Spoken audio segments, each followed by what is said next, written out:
The Great War, now known as World War I, ended in November 1918. Europe was left shattered, empires collapsed, the German Empire, the Austro-Hungarian Empire, the Ottoman Empire, all gone. Millions had died, millions were homeless, and hunger and disease filled the streets. But no nation suffered humiliation like Germany. The Treaty of Versailles, signed in 1919, blamed Germany entirely for the war. It forced Germany to pay massive reparations worth billions of gold marks, disarm most of its military, lose important territories like Alsace-Lorraine and parts of Poland, accept total guilt for the war. For ordinary Germans, this treaty was not peace, it was punishment. Unemployment, inflation, and hopelessness spread across the country. Families sold their furniture for bread, children went hungry. Germany had lost not just a war, it had lost its pride. In this chaos, one man found an opportunity. Adolf Hitler, a failed artist and a former World War I soldier, Hitler joined the German Workers' Party in 1919, soon renamed the National Socialist German Workers' Party, or the Nazi Party. He was a fiery speaker who knew how to touch people's pain. He promised revenge, power, and a return to greatness. In 1923, Hitler tried to seize power in Munich, the beer hall putsch, but failed and was sent to prison. There, he wrote Mein Kampf, My Struggle, outlining his dreams for Germany: one people, one nation, one leader. He believed Germany must rise again, free of humiliation and enemies, especially Jews, whom he wrongly blamed for Germany's problems. After his release, Hitler rebuilt the Nazi Party with patience and propaganda. He spoke in giant rallies, under red flags and burning torches, shouting promises of strength and unity. Germany listened, because they were desperate. In 1929, the Great Depression hit. Banks collapsed, factories closed, and millions lost their jobs. People lost faith in democracy and turned to Hitler's promises. By 1933, he became Chancellor of Germany. Soon after, he banned all other political parties and declared himself Führer, supreme leader. The Nazi regime began reshaping Germany. Children were taught loyalty to Hitler. Books that disagreed with Nazi ideas were burned. Jews were banned from schools, jobs, and shops. The nation became a machine, built for war. Meanwhile, in Italy, Benito Mussolini had already built a fascist government. In Japan, military generals took control, dreaming of conquering Asia. The world was slipping toward a new and darker time. Hitler began expanding his empire. In 1936, he sent troops into the Rhineland, violating the Versailles Treaty, but no one stopped him. In 1938, he annexed Austria, calling it Anschluss, the unification of German-speaking people. Next, he demanded Czechoslovakia's Sudetenland, claiming it belonged to Germany. European leaders like Britain's Neville Chamberlain tried to avoid war through appeasement, giving Hitler what he wanted, hoping it would stop him, but it didn't. Hitler only grew bolder. On September 1, 1939, Hitler invaded Poland. Within 2 days, Britain and France declared war on Germany. The Second World War had begun. September 1, 1939, the sky over Poland roared with the sound of German planes. Thousands of Luftwaffe bombers filled the air, raining death upon cities and villages. The German army, the Wehrmacht, rolled in from the west with tanks, trucks, and soldiers in perfect coordination. This was a new kind of war, blitzkrieg, or lightning war. Fast, brutal, unstoppable. Within just days, Polish defenses began to crumble. Civilians ran for their lives as towns burned behind them. But Germany wasn't alone. From the east on September 17, 1939, the Soviet Union invaded Poland too, following a secret deal with Hitler called the Molotov-Ribbentrop Pact. By the end of the month, Poland was gone, divided between Nazi Germany and the USSR. Europe watched in shock. Britain and France had declared war on Germany, but they did not yet attack. For months, nothing major happened. Soldiers just waited along the borders. This quiet period was called the Phony War. But by April 1940, the silence shattered again. Germany invaded Denmark and Norway, capturing them in weeks. Then, in May, Hitler launched his massive attack on Western Europe. Millions of troops stormed into Belgium, the Netherlands, and France. The world saw blitzkrieg in full force again. Tanks slicing through enemy lines, planes destroying everything above, and soldiers marching with terrifying speed. French forces tried to resist, but the German army was too fast. They bypassed the strongest French defenses, the Maginot Line, by moving through the Ardennes forest, a place everyone thought was impossible for tanks. It was a masterstroke. In just 6 weeks, France fell. On June 14, 1940, German troops marched into Paris. The French government surrendered. Hitler visited Paris himself, standing proudly before the Eiffel Tower. Europe was stunned. In less than a year, Hitler controlled almost the entire continent. Only Britain stood alone. Hitler turned his eyes across the English Channel. He planned an invasion, Operation Sea Lion, but to do that, he needed control of the skies. So began the Battle of Britain, one of the most heroic chapters in history. From July to October 1940, the Luftwaffe launched wave after wave of air raids on British cities and airfields. Hundreds of German planes filled the sky daily, bombing London, Coventry, and Liverpool. But Britain had something Germany didn't: radar, a new technology that detected incoming planes. And brave young pilots from across the world, the Royal Air Force (RAF), fought back with unmatched courage. Every day, they took to the skies in their Spitfires and Hurricanes, outnumbered but unbroken. Never in the field of human conflict was so much owed by so many to so few. By October 1940, Hitler realized Britain would not fall. He postponed his invasion, his first major defeat, but he turned his anger elsewhere. In 1941, Hitler's armies moved into Yugoslavia and Greece, crushing them within weeks. Meanwhile, in North Africa, the German general Erwin Rommel, the Desert Fox, led his tanks across the sands, defeating British forces and pushing toward Egypt. But Hitler had an even greater dream, one that would change the course of the war forever. He wanted to destroy his former ally, the Soviet Union. He believed Germany needed more living space, Lebensraum, in the East, and he hated communism. So, on June 22, 1941, Hitler launched Operation Barbarossa, the largest invasion in human history. Over 3 million German soldiers crossed into the Soviet Union, supported by thousands of tanks, planes, and artillery. The Red Army was caught off guard. Within weeks, cities like Minsk, Smolensk, and Kiev fell.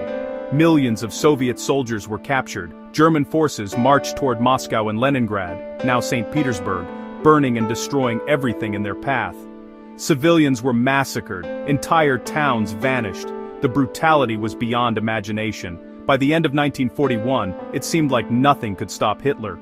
Europe, from the Arctic Circle to the Mediterranean, was under Nazi control. But deep in the east, winter was coming, and history was about to turn. June 1941.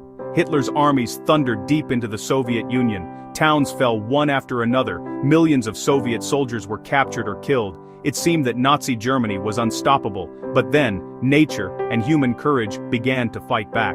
As winter arrived, temperatures in Russia dropped to 40 degrees C. German tanks froze, engines stopped working. Soldiers wearing summer uniforms suffered frostbite. Supplies ran out. Still, Hitler refused to retreat. The Soviets, led by Joseph Stalin, ordered their soldiers to defend their homeland at any cost. Not one step back.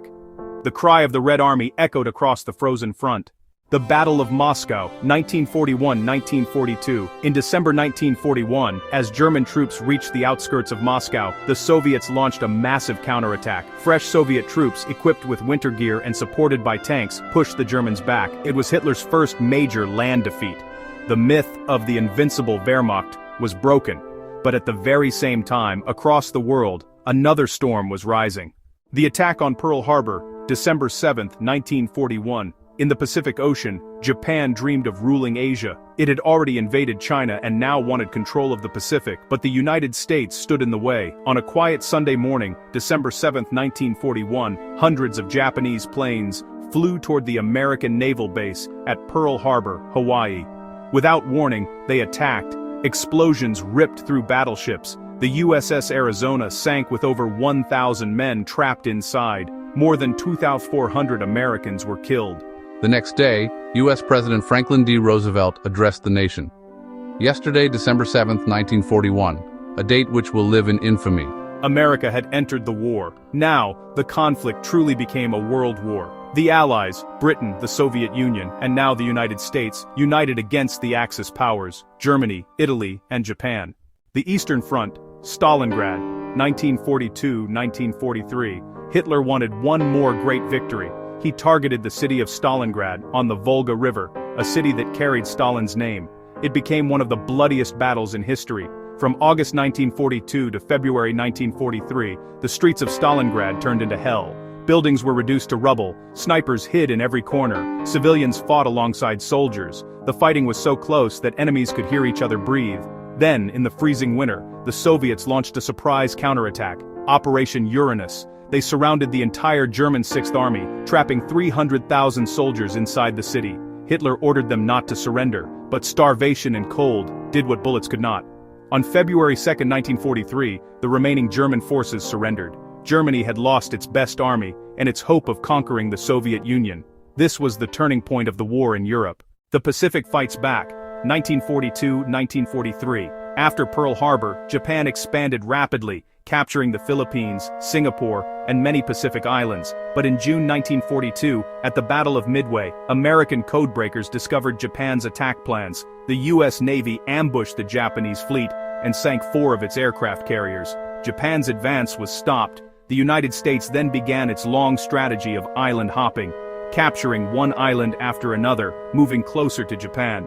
Each battle, from Guadalcanal to Tarawa, was brutal and costly. The North African Front, 1942-1943. Meanwhile, in North Africa, German General Erwin Rommel continued his desert campaign. But by late 1942, British forces under General Bernard Montgomery defeated him at the Battle of El Alamein. Soon after, American troops landed in North Africa under Operation Torch. By May 1943, the Axis powers were driven out of Africa entirely. By mid-1943, the tide of war had turned. Germany was being pushed back in the east. The Allies had control of North Africa. Japan was on the defensive in the Pacific. Hitler's dream of world domination was crumbling, but the bloodiest chapters were still to come. Because next would come the invasion of Italy, the bombing of Germany, and finally the battle to free Europe. By 1943, the Axis powers were losing ground everywhere. The Germans had been defeated at Stalingrad. The Japanese had lost their momentum in the Pacific. And the Allies, America, Britain, and the Soviet Union, were growing stronger every day. The world was preparing for the final storm. The fall of Italy, 1943. After the defeat in North Africa, the Allies turned north, toward Italy. In July 1943, they invaded the island of Sicily. The Italian people, tired of war and hardship, rose against Benito Mussolini, their fascist leader. King Victor Emmanuel III had Mussolini arrested. Italy soon surrendered to the Allies in September 1943, but Germany reacted fast. Hitler sent his troops into northern Italy, freeing Mussolini and turning Italy into a battleground. Fierce fighting followed for almost 2 years. From the beaches of Salerno to the mountains of Monte Cassino, the Allied armies slowly advanced northward, pushing the Germans back inch by inch. By 1944, the world's eyes had turned to one goal: liberating Europe from Nazi control. D-Day, the invasion of Normandy, June 6, 1944. It was the largest invasion in human history. For months, the Allies planned in secret, building ships, tanks, and weapons. The operation was codenamed Operation Overlord. On the night of June 5, 1944, thousands of ships filled the English Channel. Paratroopers dropped behind enemy lines. Then, at dawn on June 6, Allied forces stormed the beaches of Normandy, France, codenamed Utah, Omaha, Gold, Juno, and Sword. The Germans fought fiercely, especially at Omaha Beach, where waves of American soldiers were cut down by machine gun fire. But the Allies held their ground, sacrificing thousands to secure the beachheads. By nightfall, over 156,000 troops had landed in France. Europe's liberation had begun. In the weeks that followed, Allied armies broke through German defenses, liberating Paris on August 25, 1944. Crowds cheered as French forces marched down the Champs-Élysées, waving flags of freedom. The Soviet advance, 1944-1945. Meanwhile, in the east, the Soviet Red Army launched massive offensives. Operation Bagration destroyed entire German armies. City by city, the Soviets pushed the Nazis back, through Ukraine, Poland, and into Germany itself. The horrors of the Holocaust were being uncovered. As Soviet and Allied soldiers liberated concentration camps like Auschwitz, Dachau, and Buchenwald, the world saw the unimaginable crimes of the Nazi regime. Millions of Jews, men, women, and children. Murder, Maulabamari, Allweber, Roger now were murdered in cold blood. It was the darkest chapter in human history.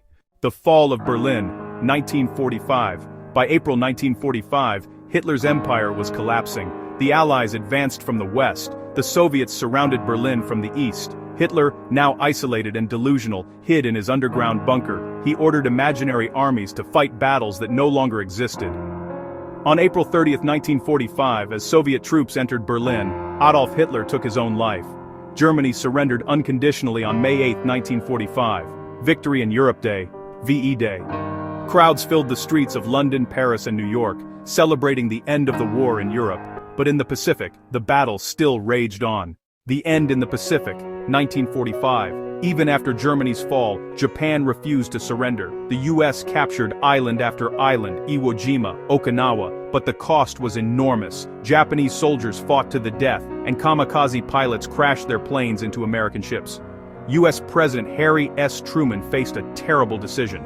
To end the war quickly, and avoid millions more deaths, he authorized the use of a new and terrifying weapon, the atomic bomb. On August 6, 1945, the first atomic bomb was dropped on Hiroshima.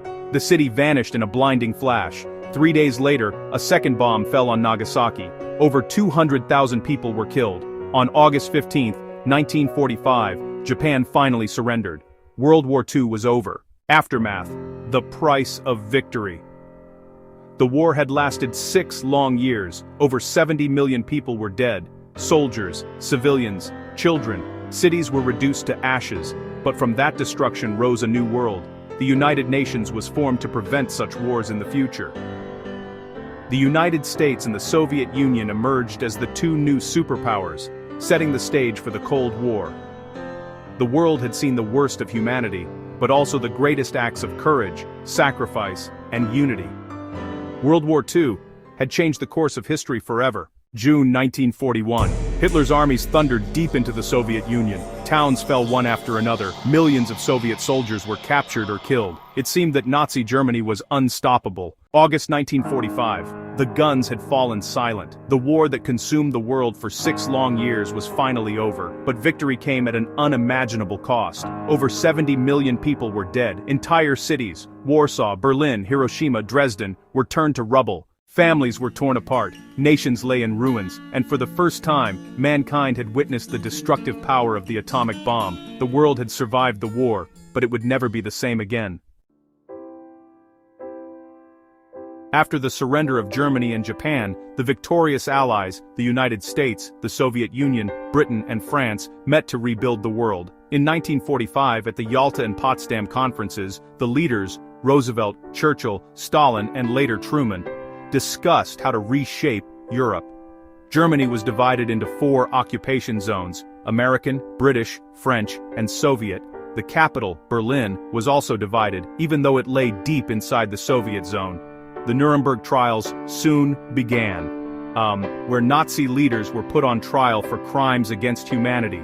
For the first time in history, the world declared that even in war, there are limits, and those who cross them will be held accountable. Many Nazi officials were sentenced to death or life imprisonment, but while the trials brought justice, new tensions were already rising among the former allies. The Soviet Union, led by Joseph Stalin, wanted to make sure it was never invaded again, so it began taking control of Eastern European countries, Poland, Hungary, Romania, Bulgaria, and East Germany, turning them into communist states loyal to Moscow. In March 1946, former British Prime Minister Winston Churchill warned the world in a famous speech.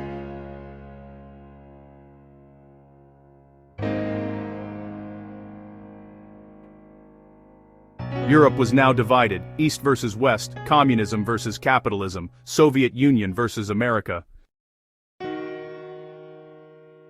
Western Europe was starving and destroyed. Factories were gone, people had no homes, and governments were collapsing. To stop communism from spreading, U.S. Secretary of State George Marshall announced a massive aid program, the Marshall Plan. The United States gave more than $13 billion, over $150 billion today, to rebuild Europe's economy.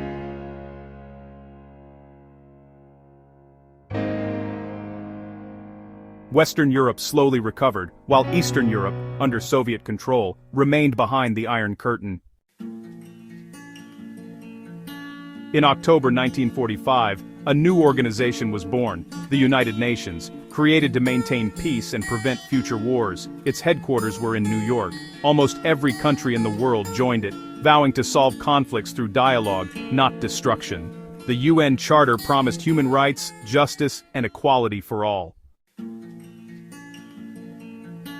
But peace came with a shadow. The atomic bomb had changed everything. Only the United States had it in 1945. But by 1949, the Soviet Union tested its own nuclear bomb. Now, both sides had the power to destroy the world. A new kind of war began, not fought with armies, but with fear.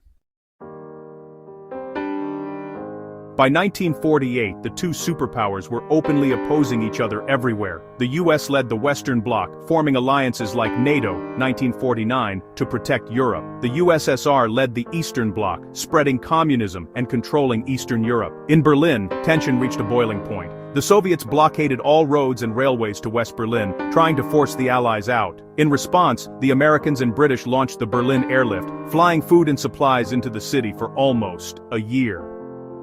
When the Soviets finally ended the blockade in May 1949, it was clear. The world was now split into two camps, East and West, red and blue, communist and capitalist. World War II had ended, but its echoes would last for generations. The war had ended empires, redrawn borders, and created new nations like Israel, Pakistan, and India. Technology had advanced faster than ever, from jets to rockets to nuclear weapons. But most importantly, the world had learned, painfully, that peace must be protected, not assumed. The men, women, and children who lived through World War II carried its scars forever. Their sacrifice rebuilt the modern world we live in today. As one historian said,